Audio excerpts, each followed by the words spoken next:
বিহালী ইলেকশ্যনৰ সময়ত আৰু লোকসভা ইলেকশ্যনৰ সময়ত মই আমাৰ আই মাতৃসকলক কৈছিলো যে যিসকলে আত্মসহায়ক গোটত আছে তেওঁলোকক মই 10,000 টকাকৈ আগবঢ়াম। বহুতে ভাবিছিলে এনে কৈছে মিছাই কৈছে, কিছুমানে মোক কয়ও যে মামা আমাক ঠগালে নেকি, পইচাটো নিদিয়ে নেকি, আৰু কংগ্ৰেছৰ মানুহবিলাকেও কৈ ফুৰে ক'ত দিব, মিছাই দিব। কিন্তু এটা কথা আপোনালোকে মনত ৰাখিব যে মামা বা হিমন্ত বিশ্ব শৰ্মাই যদি এবাৰ কথা ক'লে হয় মৰি যাব, নহলে কথা ৰাখিব, দুটাৰ এটাৰ মানে একো হ'ব নোৱাৰে। আজি আমি ইয়াত সকলো আহিছো, আজি ৰাতি আমি বিশ্বনাথত থাকিম, অহাকালি মই বিহালীত যাম, 23,000 মহিলাক 10,000 টকাৰ চেক অহাকালি আমি বিতৰণ কৰিম।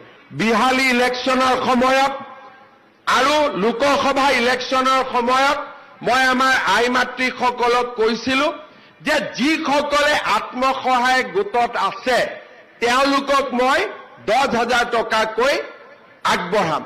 বহুতে ভাবিছিলে এনে কৈছে মিছাই কৈছে, কিছুমানে মোক কয়ও যে মামা আমাক ঠগালে নেকি, পইচাটো নিদিয়ে নেকি, আৰু কংগ্ৰেছৰ মানুহবিলাকেও কৈ ফুৰে ক'ত দিব, মিছাই দিব।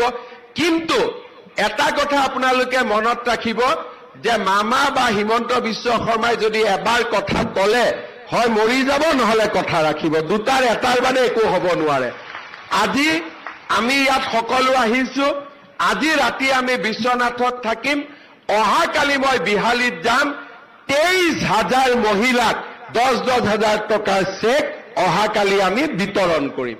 বিহালী ইলেকশ্যনৰ সময়ত আৰু লোকসভা ইলেকশ্যনৰ সময়ত মই আমাৰ আই মাতৃসকলক কৈছিলো যে যিসকলে আত্মসহায়ক গোটত আছে তেওঁলোকক মই 10,000 টকাকৈ আগবঢ়াম। বহুতে ভাবিছিলে এনে কৈছে মিছাই কৈছে, কিছুমানে মোক কয়ও যে মামা আমাক ঠগালে নেকি, পইচাটো নিদিয়ে নেকি, আৰু কংগ্ৰেছৰ মানুহবিলাকেও কৈ ফুৰে ক'ত দিব, মিছাই দিব। কিন্তু এটা কথা আপোনালোকে মনত ৰাখিব যে মামা বা হিমন্ত বিশ্ব শৰ্মাই যদি এবাৰ কথা ক'লে হয় মৰি যাব, নহলে কথা ৰাখিব, দুটাৰ এটাৰ মানে একো হ'ব নোৱাৰে। আজি আমি ইয়াত সকলো আহিছো, আজি ৰাতি আমি বিশ্বনাথত থাকিম, অহাকালি মই বিহালীত যাম, 23,000 মহিলাক 10,000 টকাৰ চেক অহাকালি আমি বিতৰণ কৰিম। বিহালী ইলেকশ্যন